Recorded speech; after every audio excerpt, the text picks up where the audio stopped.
Divonis 4 tahun bui, jangan bilang Rizik kena karma Ahok. Ditulis oleh Widodo SP di siwar.com.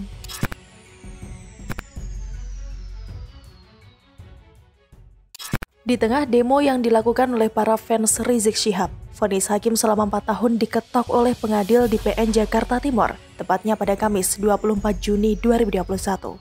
Vonis yang tentu saja semakin mencoreng wajah dari Rizik Syihab yang sebelumnya sudah tercoreng akibat kasus kerumunan, di mana vonis hukuman juga sudah diketok oleh hakim selama 8 bulan. Sebagai terdakwa kasus tes usap di Rumah Sakit Umi Bogor, seperti dilansir laman kompas.com, Rizik Syihab akhirnya divonis bersalah. Sekali lagi, divonis bersalah dalam melakukan tindak pidana. Tepatnya, 1. Turut serta melakukan penyiaran berita bohong. 2. Menimbulkan keonaran. Vonis terhadap Rizik ini dibacakan oleh Majelis Hakim di ruang sidang Pengadilan Negeri atau PN Jakarta Timur dengan ucapan seperti ini. Menyatakan Muhammad Rizik Syihab terbukti secara sah dan meyakinkan melakukan tindak pidana penjara 4 tahun, ujar Hakim Ketua Katwanto. Dasar hukuman 4 tahun terhadap Rizik adalah pelanggaran pasal 14 ayat 1, subsidiar pasal 14 ayat 2, lebih subsidiar pasal 15 Undang-Undang Nomor 1 Tahun 1946 tentang Peraturan Hukum Pidana Junto pasal 55 ayat 1 ke 1 KUHP. Dalam vonis yang lebih ringan daripada tuntutan jaksa penuntut umum atau JPU ini, Majelis Hakim dalam pertimbangannya menganggap bahwa unsur penyebaran kabar bohong dan membuat keonaran lebih terpenuhi. Sampai di sini, kalau merasa nggak terima, Rizik boleh saja mengajukan banding dengan kemungkinan diterima atau ditolak. Hukuman pun bisa lebih ringan, sama atau malah lebih berat. Semua tergantung dari apa yang Rizik sampaikan dalam pembelaannya. Juga bagaimana pertimbangan majelis hakim nantinya. Kalau akhirnya vonis lebih berat, ya syukur deh. Rizik kena karma Ahok. Tak sampai 12 jam pasca vonis itu diberitakan, sudah muncul beragam respons, terutama di media sosial. Permadi Abu Janda Arya tidak mau ketinggalan dengan memasang foto Rizik dan Ahok di pengadilan dengan durasi hukuman 4 tahun dan 2 tahun. Membaca captionnya, tak sedikit yang meyakini bahwa Rizik sedang menelan kurma. Maksudnya kena karma 2 kali lipat jika kita mengingat Ahok divonis 2 tahun penjara karena kasus tudingan penistaan agama, lantas dianggap bersalah oleh para pengadil. Rizik sendiri saat itu sempat bersaksi. Tentunya saksi yang memberatkan karena sejak semula Rizik seperti punya dendam kesumat terhadap Ahok. Namun saya tidak sepenuhnya setuju kalau Rizik kena karma karena kelakuannya atau kebenciannya terhadap Ahok. Big Imam ini kan tersandung kasus hukum akibat ulahnya sendiri setelah merasa jumawa dan bisa berbuat apa saja setelah kembali dari masa pelarian ke Arab Saudi selama 3,5 tahun.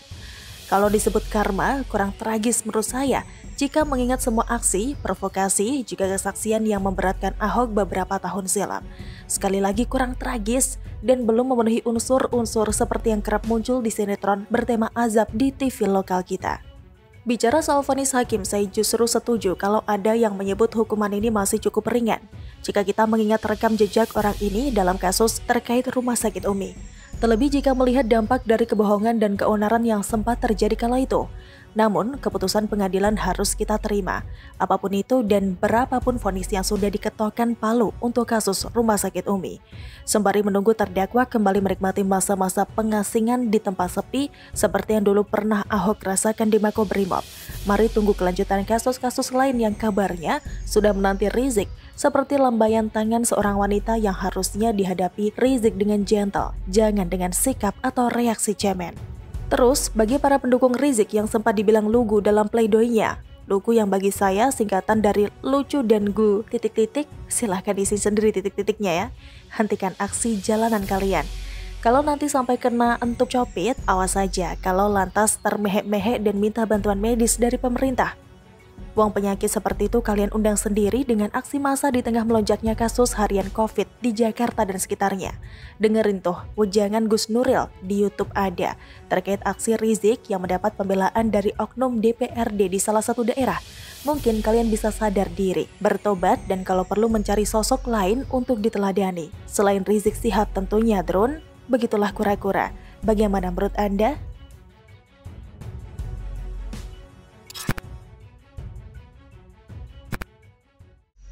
Telak dikuliti jaksa, Rizik panik. Ditulis oleh Nina Nur di siwar.com.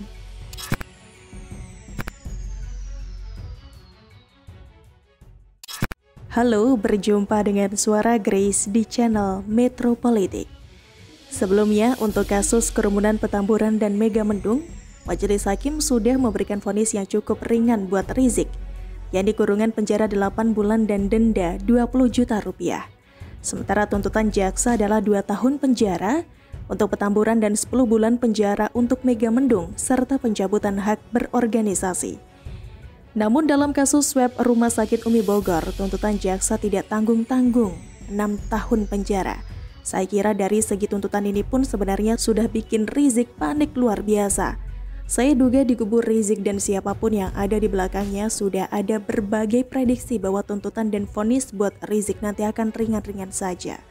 Paling juga dalam hitungan bulan, karena partisipasi Rizik memeriahkan Pilpres 2024 memang sudah dinanti, gitu kan?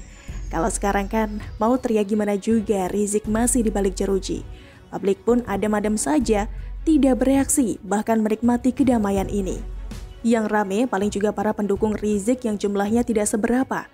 Saya juga masih ingat bahwa Fadlizon sempat mencuit soal harapannya agar Rizik segera bebas sebelum bulan puasa 2021. Ini bisa dianggap sebagai salah satu indikasi dari dugaan saya di atas, bahwa kubu Rizik memprediksi vonis yang ringan. Tapi itu sebelum Fadlizon kena COVID ya. Nggak tahu deh sekarang, sudah tobat apa belum? Hehehe, canda ya. Ternyata jaksa malah menuntut 6 tahun penjara. Dalam sidang pada hari Kamis 3 Juni, jaksa pun menguliti semua tindakan Rizik yang dianggap memberatkan dan melanggar hukum. Antara lain membuat video bohong yang tidak sesuai dengan fakta. Faktanya, pada tanggal 25 November 2020, hasil tes swab yang ditangani tim Mercy menghasilkan Rizik terpapar COVID. Namun baik menantu Rizik, Hanif Alatas maupun dirut Rumah Sakit Umi, Dr. Andi Tatat membantahnya. Bahkan Hanif menyebarkannya di grup WA. Rizik dan Hanif bekerja sama untuk menutupi kondisi kesehatan Rizik yang terpapar COVID dengan membuat video yang dipublish di berbagai media massa. Terdakwa Muhammad Rizik Syihab memberi izin saksi Hanif Alatas membuat rekaman video agar dipublikasikan yang menyatakan kondisi terdakwa yang disebut kritis tidak benar. Bahwa disebut kondisi terdakwa baik-baik saja merupakan pemberitaan bohong atau tidak benar, padahal ternyata saksi Hanif dan Andi Tatat mengetahui terdakwa terpapar COVID-19 namun tidak disampaikan, ujar jaksa. Jaksa juga mengungkap bahwa ketika datang di Rumah Sakit Umi Bogor, dalam mengisi formulir pasien, Rizik meminta agar kondisinya tidak diberitahukan kepada orang lain kecuali keluarganya. Bahkan Rizik sempat membuat surat pernyataan pakai materai. Terdakwa membuat surat pernyataan tertanda di Tanah Abang, Jakarta Pusat. Dengan ini, saya tidak izinkan kepada siapapun untuk membuka hasil pemeriksaan diri saya dan asisten. Demikian surat pernyataan dibuat dalam keadaan sehat, Muhammad Rizik Syihab. Ditandatangani di atas materai, papar jaksa. Itu kan bukti-bukti yang susah buat dibantah. Ada surat, ada formulir, ada video. Tentu saja bikin Rizik panik. Gimana cara ngeles dari bukti tertulis dan bukti video? Saya kira opsi politis lah yang diambil oleh Rizik. Apalagi kan, dia pun gelagapan menyerang berbagai pihak. Dari membandingkan kasusnya dengan Joko Chandra, Ahok dan Novel Baswedan, lalu menyerang Wali Kota Bogor Bima Arya lagi, dengan tudingan 10 kebohongan dan kelicikan Bima Arya, menyeret nama Ahok dan Erlangga Hartarto yang merahasiakan pernah terkena COVID. Bahkan sampai sok membongkar kesepakatan tertulis antara Rizik dan Komandan Operasional BIN, Majen TNI Purnawirawan Agus Soeharto di hadapan Kepala BIN Budi Gunawan pada 2017 yang intinya menyetop semua kasus hukumnya. Lalu ada pula kesepakatan dengan Tito Karnavian pada tahun 2018 dan 2019, yakni Rizik menyatakan siap tidak terlibat dalam urusan politik Pilpres 2019 dengan syarat tertentu. Salah satu syaratnya adalah memproses hukum Abu Janda, Ade Armando dan Denny Siregar. Lengkapnya bisa dibaca di detik.com. Belum selesai, Rizik juga membawa-bawa nama Dias Hendro Priyono, staf khusus Presiden Jokowi. Rizik menuduh Dias terlibat dalam insiden tewasnya 6 laskar FPI di Cikampek. Bermodalkan postingan Dias di akun medsosnya, ia dibalas Dias dengan bercandaan dan mungkin dengan senyuman. Ngomong kok ngalor ngidul, bisa aja Rizik buat berita. Orang gak jelas, ujar Dias. Sementara soal Budi Gunawan pernah bertemu Rizik serta adanya kesepakatan itu pun sudah dibantah oleh BIN. Betul kata Dias, Rizik jadi terlihat dan terdengar gak jelas. Ia sedang gelagapan, berusaha mengaburkan tuntutan jaksa, berusaha mempengaruhi publik, mengaburkan kesalahannya dan bukti-bukti yang menohok itu. Masih saja ngarep ada 7 juta umat bakal demo di Monas buat minta Rizik dibebaskan. Yang mendatangi sidang Rizik aja orangnya dikit. Fadlizon aja gak ngefek membela Rizik. Sekedar diiyakan oleh para buzzer di medsos, tapi di dunia nyata, adakah dari mereka ini berani berdemo menuntut pembebasan Rizik? Kagak ada Bambang, dan Rizik pun panik. Selalu dari kura-kura. Bagaimana menurut Anda? Silahkan tulis komen Anda di kolom komentar. Jangan lupa untuk like, subscribe, dan share. Grace pamit, sampai jumpa.